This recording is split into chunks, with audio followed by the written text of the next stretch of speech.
Hello everyone, Aimer back with another Mission Impossible episode review. It's a nice night tonight, so my door is open. We're going to have some good weather here in Toronto, which is very, very welcome. And I had to get new glasses because my frames broke. That was kind of weird, so I'm getting a little bit used to that. Pardon me if I'm looking at the camera a little bit weird. Today I am dealing with Season 7, Episode 18. Yeah, I just finished watching it. I should know that. It was called The Fighter. We start this one out at an arena where a young boxer, James Gunner Loomis, is complaining to the promoters, Paul Mitchell and Jay Braddock, that he's sick of getting paid peanuts for throwing fights. He demands his contract back or else he's going to the cops.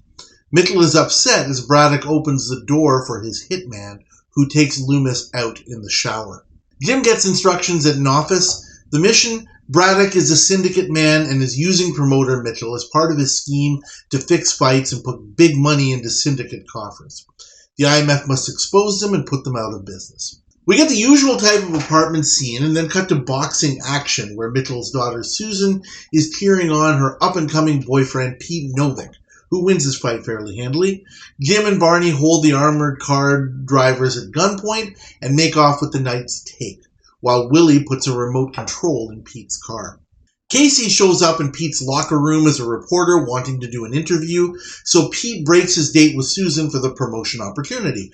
Casey asks him about mob involvement in the boxing world and the death of Gunner Loomis.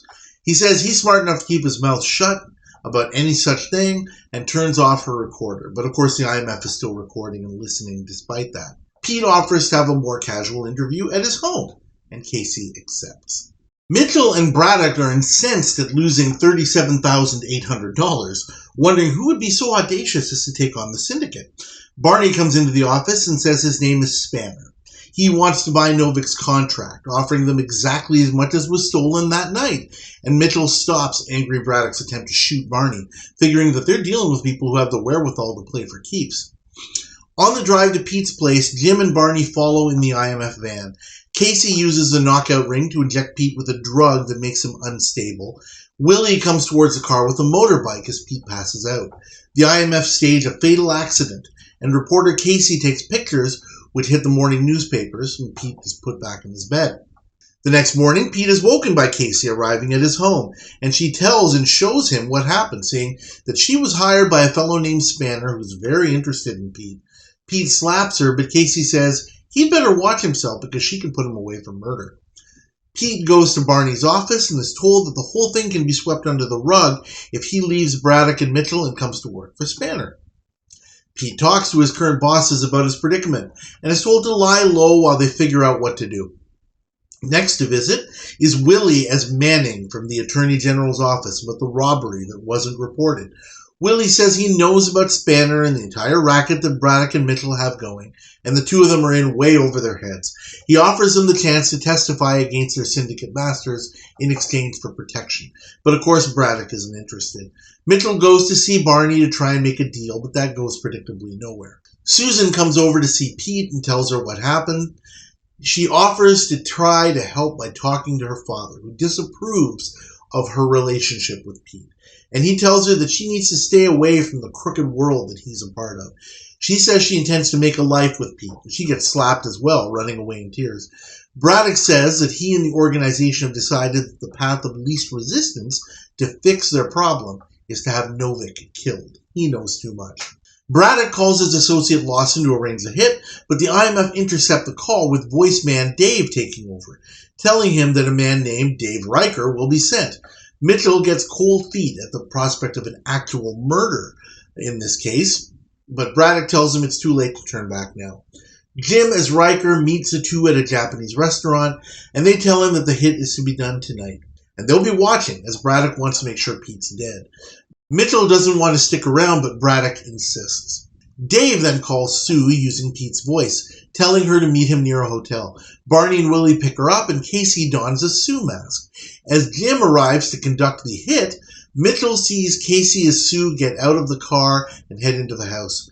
She uses a knockout ring to put him out and lets Willie in through the back to take Pete out of the house, setting up a timer as they all leave.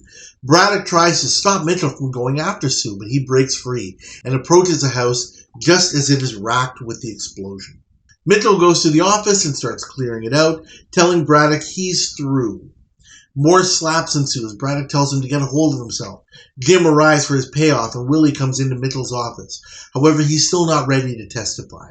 As he leaves, Jim asks Braddock about the second contract, within earshot of Mitchell.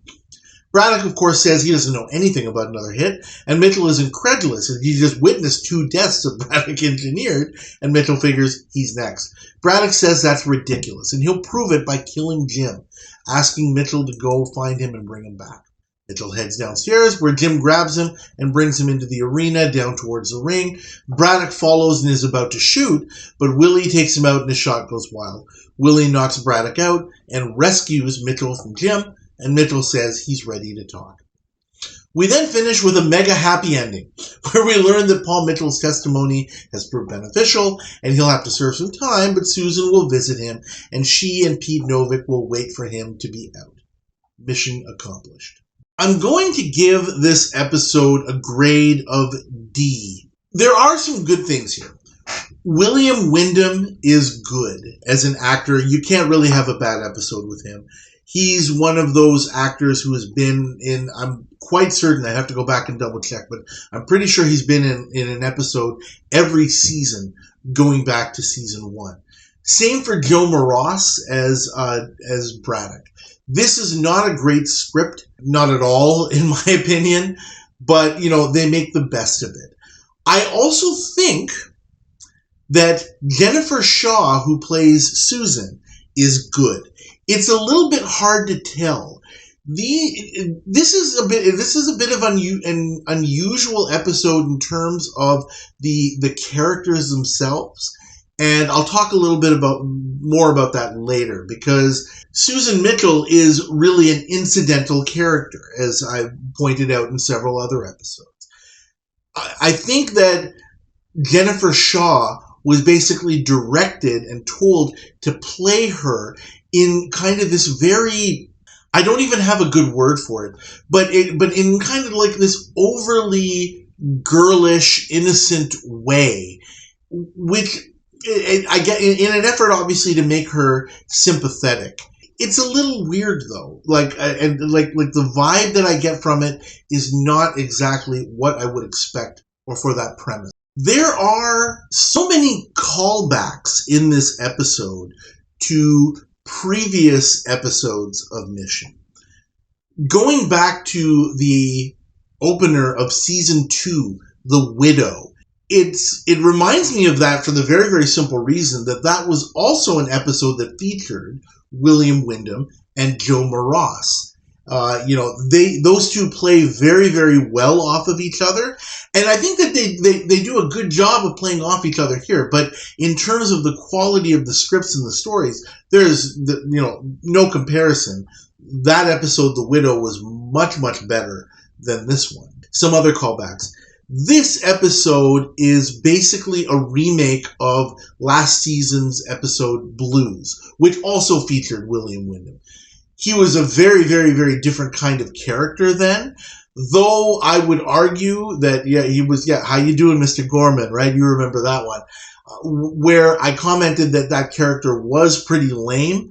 This time, William Wyndham, it's a testament to the man's acting ability, but now this time he adds sniveling coward to his repertoire, which I don't think is something that we have seen from him, certainly not on this show. I think that that's what the directors and the producers were going for, and he pulls that off pretty well. I don't like the character one bit.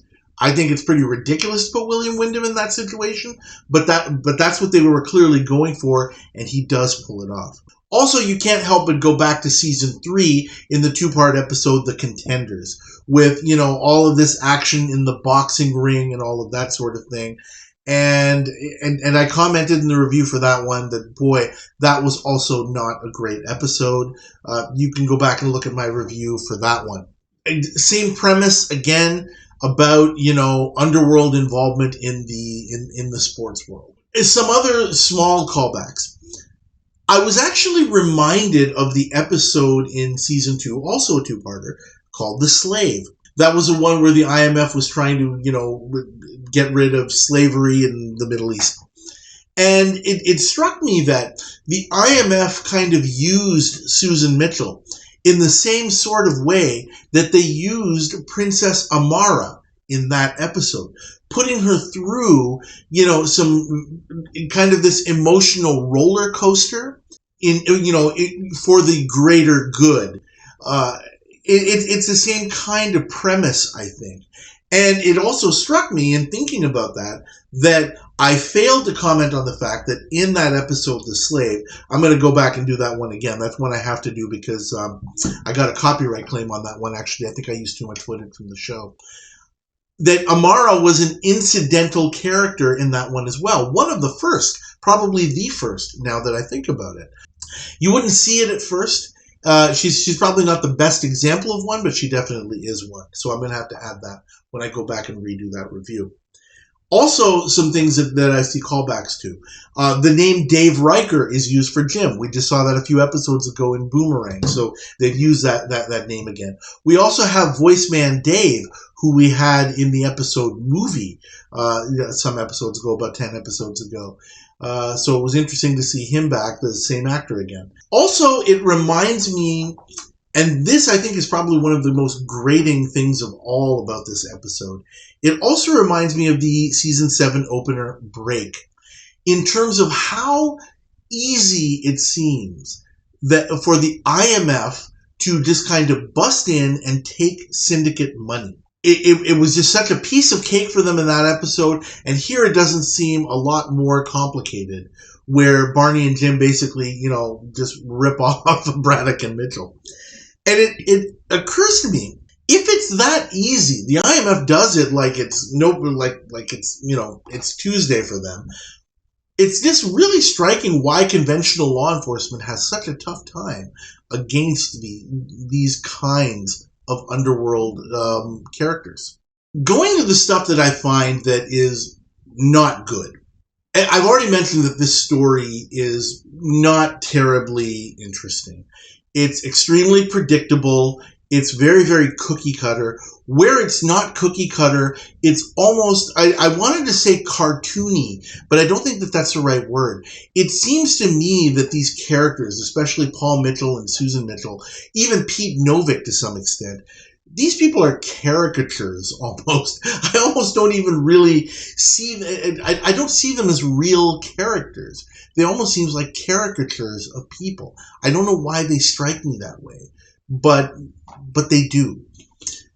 There's definitely a really, really low degree of difficulty in this mission. Both of the antagonists here in Braddock and Mitchell are lame schmucks every step of the way. So that's also not good. This reminds me of season 1, where the IMF in multiple episodes do some very, very questionable things in order to accomplish their mission. The one that really sticks out to me, it's always in the back of my head, is in the episode Wheels in season 1, where the IMF need to get an ambulance to a certain place. And they do that by taking their ambulance and forcing a real ambulance into a store where people are there on the sidewalk.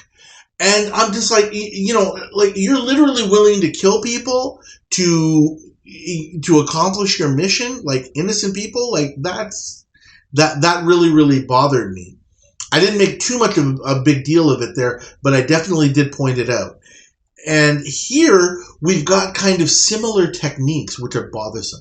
These guys blew up a guy's house, okay? They blew up Pete Novick's house in order to accomplish this mission. More than that, they made him think he's killed somebody. And one of the reasons that I look at these people and I say to myself, my gosh, they're almost not like real people. They're almost caricatures of people, is that Pete Novick, and obviously this is just, he's a character on a TV show, but he's more concerned about his career than the fact that he killed a guy. I'm having a hard time kind of fathoming that. It's like these people are in some sort of alternate universe where, the calculus of what's important in life doesn't really add up to maybe what I'm used to. I don't know. Maybe that's just me. But these are some weird people. There's a lot of slaps. I counted 4. One on Linda Day George, one on Jennifer Shaw, who plays Sue, and 2 from Joe Moroz to William Wyndham. 4 slaps in one episode. That's definitely got to be a record. Again, this episode is a little bit out there. The last thing that really bothered me, and again, it embodies kind of the weirdness of this episode and the characters. And this is why I can't really give it a good grade at all. Not to mention the story, but the characters just don't do anything for me here. Paul Mitchell finally decides to testify when he's being brought to the boxing ring by Jim as this assassin Dave Riker. He tells Willie, okay, I'll testify. I'll tell you anything you want to know. Okay, I'm a father. I have a daughter, okay? And I'm thinking to myself, wait a minute. You're being threatened. Your life is being threatened, and now you're willing to testify. But you wouldn't do it 15 minutes ago when Willie came to your office after your daughter had been killed by these people. Now, 15 minutes later, you're staring at an assassin's bullet, and you'll do it, and you'll testify now. I'm sorry, just as a dad, I'm thinking of that. Like, these people are not of this universe, and this is really bothersome to me. Can't blame the actors. This is something that is on the producers and the directors and the writers. You know, the actors are just doing what they're supposed to do. I think that's going to be a really interesting conversation in the prison meeting room. You know, we get this mega happy ending where Sue is all like, oh yeah, of course I'll visit my dad. And I guess we're supposed to believe that things are going to be better for Sue now that her dad is in jail. I guess he's away from all of these bad people and now the rehabilitation process can begin. But if she gets wind of this idea that, you know, he decided to testify because his life was threatened, not because he thought she was dead, boy, that's going to be, I would not want to have that conversation with my daughter, I can tell you that. Anyway, thinking about it is going to continually bother me, so I think I'm going to end this one here. Thank you guys, as always, for watching. Please like this episode review video. Please subscribe to the channel if you haven't already, and please leave your comments about this and other episodes. We've got 4 left, and I'm working on my ranking. I'm waiting only because, a little bit of a spoiler here. These are not going to be great episodes. And I'm going to start from the bottom and kind of go up in terms of my ranking reviews. So I want to wait to see where these are going to kind of place, in the list. We'll see how that goes. Anyway, thank you again, and I'll see you next time.